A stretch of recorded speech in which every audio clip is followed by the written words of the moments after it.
I don't care about Iran at all. I care about America. And if blowing up Iran makes my country richer and safer, I'm for it. And if it doesn't, I'm totally opposed. It's that simple. I think most Americans feel that way now. How many boots on the ground has the U.S. placed on behalf of Israel? However many went to Iraq. We did that for Israel. No, I don't think we did. But you said we did it because of 9/11? That was the U.S. justification for it. Welcome back, folks. This clip features Donald Trump, Benjamin Netanyahu, John Fetterman, Rochelle Campos-Duffy, Jared Moskowitz, Josh Gottheimer, and commentary referencing figures like Bernie Sanders and Mike Huckabee. But what's being exposed here is another potential U.S. war in Iran isn't about American safety. God, it's about serving Israel's geopolitical agenda. Again, this analysis is going to break down 1, the American first contradiction, 2, the Iraq war déjà vu argument, 3, the bipartisan hypocrisy, 4, the money trail and political incentives, and last but not least, who looks like they're winning this debate and who looks exposed. So how about this? Instead of me continue talking, let's listen to the tape and let's get into it. Now, that might be literally the only thing I've heard Mike Huckabee say that's correct. The American people were absolutely manipulated by our government in the aftermath of 9/11 to do a preemptive war on a country that had nothing to do with 9/11. And Cenk, currently we are barreling toward another war based on false pretenses on behalf of Israel. So let's start off with the opening line, which is brutally simple. I don't care about Iran at all. I care about America. Wow, true words could have been said. Plus, that's a smart framing move. It anchors the argument in national self-interest, not ideology. It forces the discussion to one lane.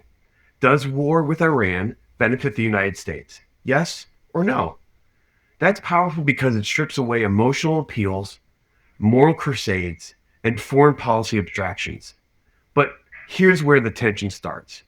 When someone claims Iraq was fought for Israel, that's a massive claim.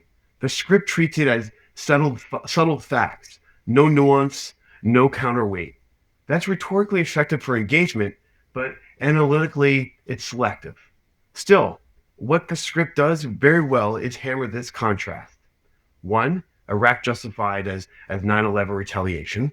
2, Iraq had nothing to do with 9/11. 3, Americans were manipulated. And 4, now Iran is framed as the next manipulation.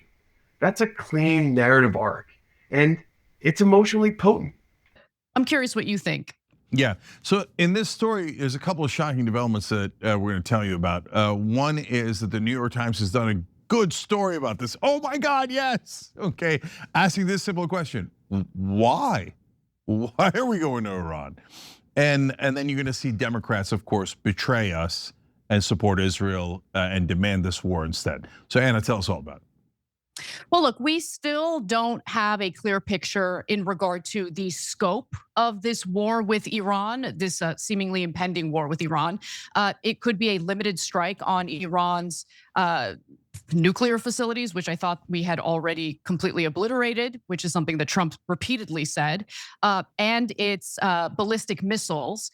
It could also be a sustained military campaign, and we don't know how long that would last, how long it would take. We don't know whether we'd have boots on the ground. There's a lot of confusion and a lack of clarity when it comes to something that's pretty serious and would cost the United States a lot in terms of blood and treasure. But nonetheless, Donald Trump seems to be totally fine with this uncertainty, and even conservative media figures like Rachel Campos-Duffy are kind of frustrated about this because a lot is on the line, including people's sons and daughters. So let's take a look at what she had to say. The president made a case for Operation Midnight Hammer, saying we're gonna do this operation and then we're not going to have to do anything else. Remember, there was a lot of bragging about that. And I think most people, even those who were skeptical about going in and doing that, at the end were like, okay, I can deal with this because I don't want a greater war.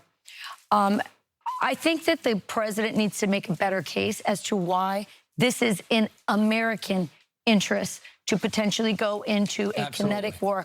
I don't think the case has been made sufficiently for me. If you read the New York Times, there's a lot of people who also feel that way. If you're going to get us potentially into a war, you have to explain why it matters to us, not to other countries, but to us. This is where the critique actually hits hard. Trump campaigned on three things: no more endless wars, America first, no global policing. Now, the narrative suggests he's waffling on Iran, he hasn't explained the American interest, he's met with Netanyahu repeatedly, and he hasn't clarified war scope. That's a legitimate pressure point. The strongest argument in the entire script is this: if you are going to get us potentially into a war, you have to explain why it matters to us, not to other countries, but to us. That line right there is absolutely clean. That line is politically lethal if unanswered. Now, Rachel Campos-Duffy is asking President Donald Trump to do the impossible, to explain how going to war with Iran would benefit the United States. It wouldn't. There's no way in which it would benefit the United States. Iran's ballistic missiles are not capable of reaching the US. The only country that has a vested interest in regime change war in Iran, of course, is Israel. Trump knows that, which is why he keeps waffling on this issue, and we have no idea what he will ultimately decide. We do know that Benjamin Netanyahu, the prime minister of Israel, has met with him seven separate times in Trump's first year in office, during his second term, obviously. But look, since the president has done a poor job expressing to the United States, to the American people, how this war would benefit us in any way, shape, or form, maybe we can turn to a Democratic senator. Let's hear from John Fetterman, who appears to now live at the Fox News studios. Take a look. If they have 900 pounds of near weapons grade uranium, why wouldn't you strike that? Why wouldn't you hold them accountable that way? And now here we are again. And now we've demonstrated that's the only thing Iran ever responds to is strength and power and hit them. And if they want to hit them again, because I don't think you can't really trust and negotiate with them. You can't negotiate with cancer. You have to attack it and go right at it with superior force. So John Fetterman just says, hey, you know what? Just go to war. Who cares? You should just hit them. You can't negotiate with cancer? We have all sorts of allies across the globe who are unsavory, to say the least. Saudi Arabia being one of them, by the way. Israel is conducting a genocide and is engaging in a land grab in multiple countries, okay? In Lebanon and in Syria. They have broken every ceasefire deal.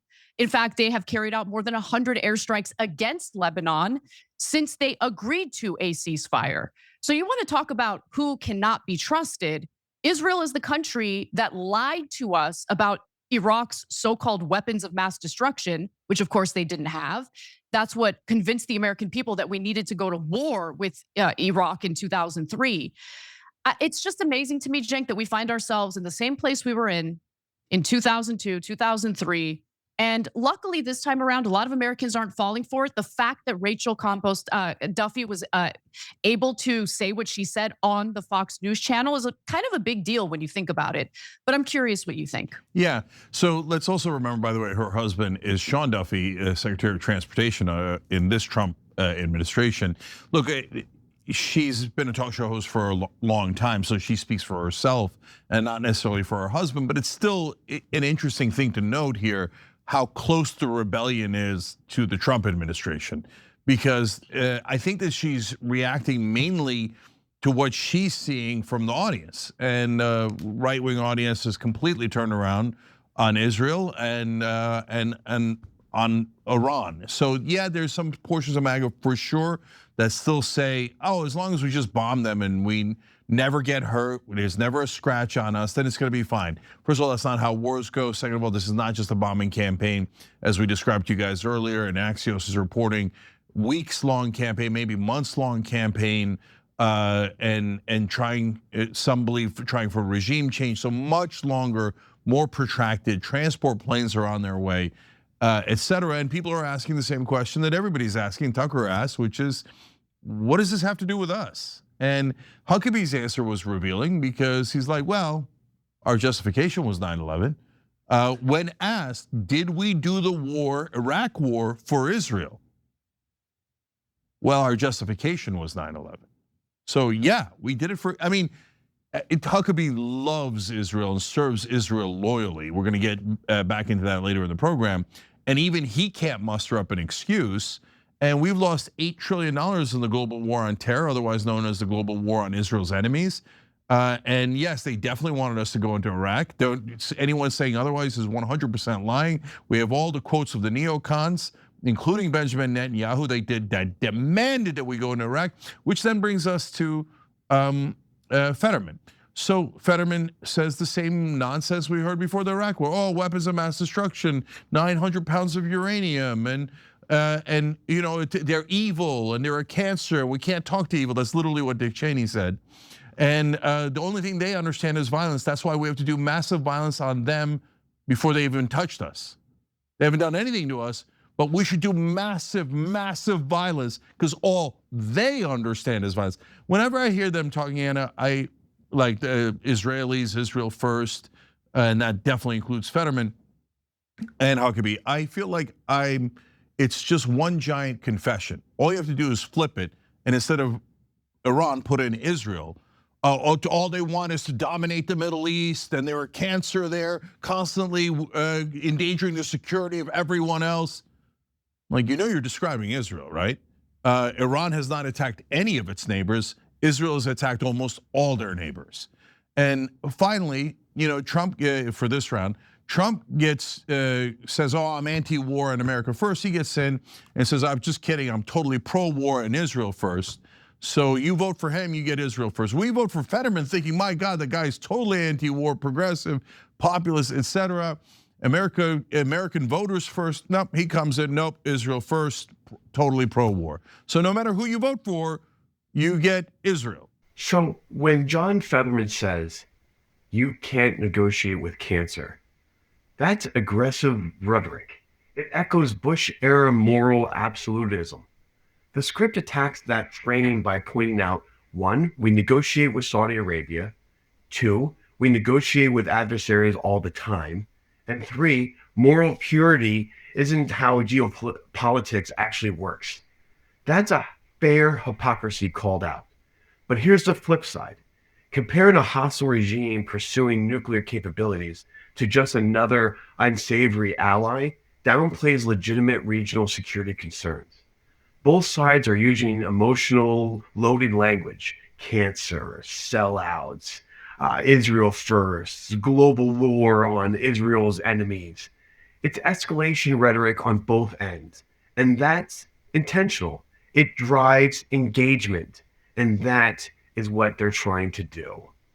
So mainstream media can lie till the cows come home, and they will, but the rest of us are all noticing who our politicians actually work for, and it isn't us. You're exactly right about that. And in fact, right now, there is an effort, I think that it's probably going to be a fruitless one, to kind of rein in the Trump administration because, prior to 9/11, Congress had a lot more say in regard to whether or not the United States goes to war. Now, after 9/11, unfortunately, Congress ceded much of its war powers to the executive branch. And now that Trump is considering a sustained military campaign against Iran, which would be absolutely brutal and disastrous for the United States, you have Representative Khanna and Thomas Massie working together yet again. It's a bipartisan effort to put a war powers resolution on the House floor as early as next week. Now, it would prevent President Donald Trump from unilaterally declaring war against Iran. But there is a pretty big problem. There's an obstacle here. Most Republicans, of course, are willing to just go along with whatever Trump wants to do on any issue. And unfortunately, this happens to be one of them. There's still plenty of neocons in the Republican Party. Let's not forget about that either.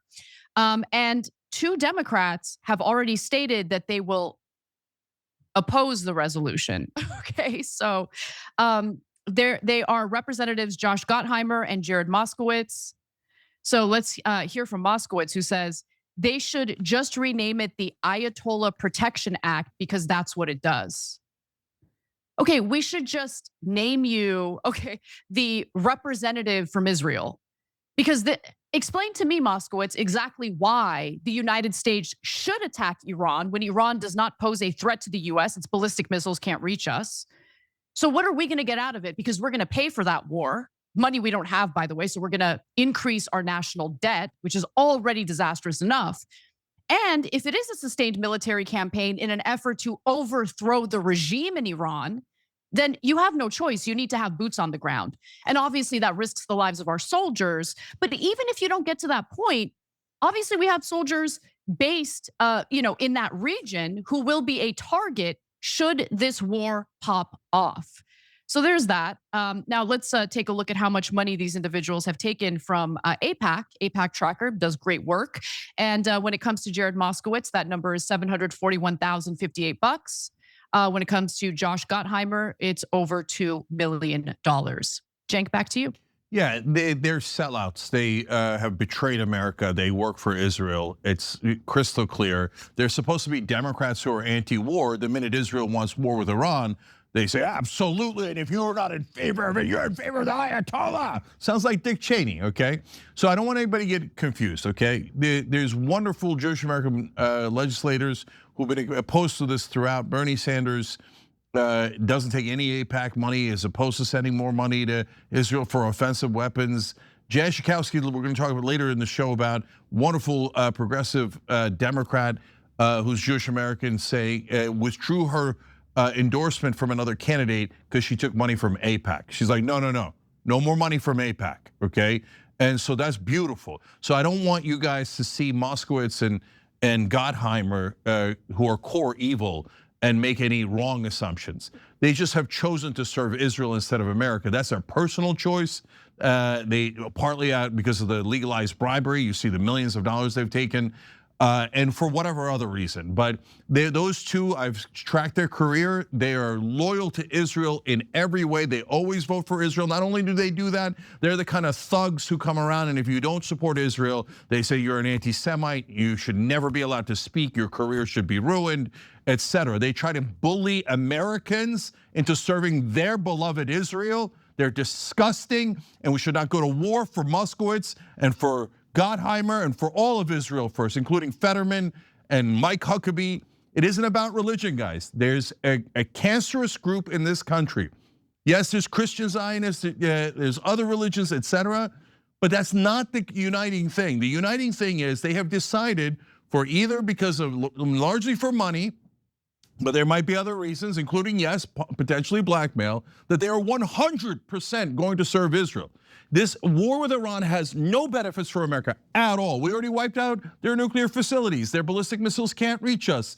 They're saying that Israel and American politicians are so concerned about Muslim lives in Iran. That's why their heart is broken and they want to serve the Iranian people.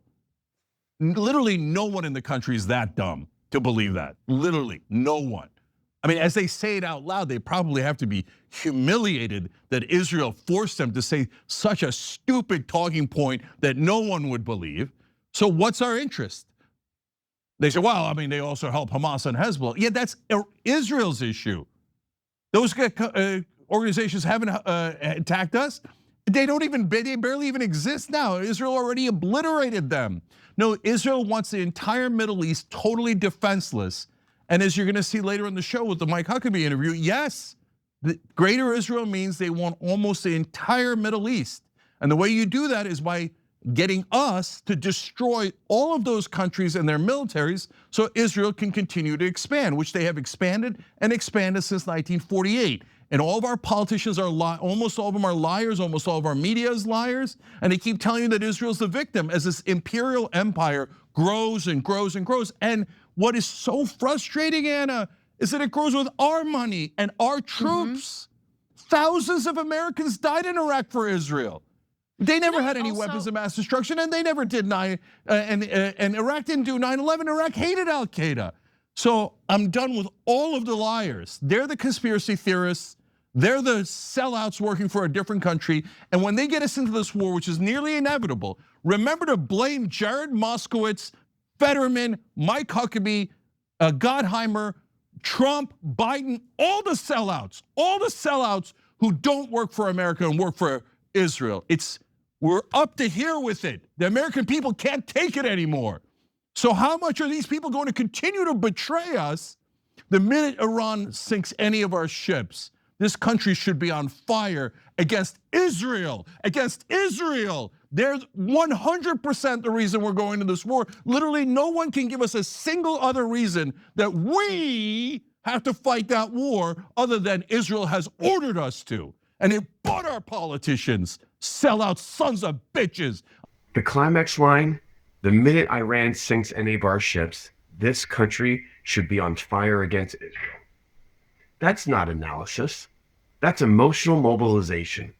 It shifts from critique to blame assignment before anything had happened. That's where the script fully transitioned from commentary to agitation. And that we do not need. I'm 10,000 times more angry at them than I am at Israel. From a persuasion standpoint, the anti-war framing is emotionally stronger. The explaining the American benefit demand is powerful. The Iraq memory trigger is effective. But the argument loses analytical strength when it reduces complex wars to one motive. It treats influence as total control. It dismisses all alternative strategic concerns as lies. The script wins on emotion. It particularly wins on populist logic. It weakens itself with outreach. So the bottom line, this is a classic populist anti-war attack built around 1, betrayal, 2, financial corruption, 3, historical trauma, and finally, nationalist framing. It calls out hypocrisy hard. It avoids nuance on purpose. It chooses outrage over complexity. And whether viewers agree or not, it's structured to keep them watching. Bold, direct, and unapologetic. So folks, as always, stay vigilant, patriots, stay vigilant.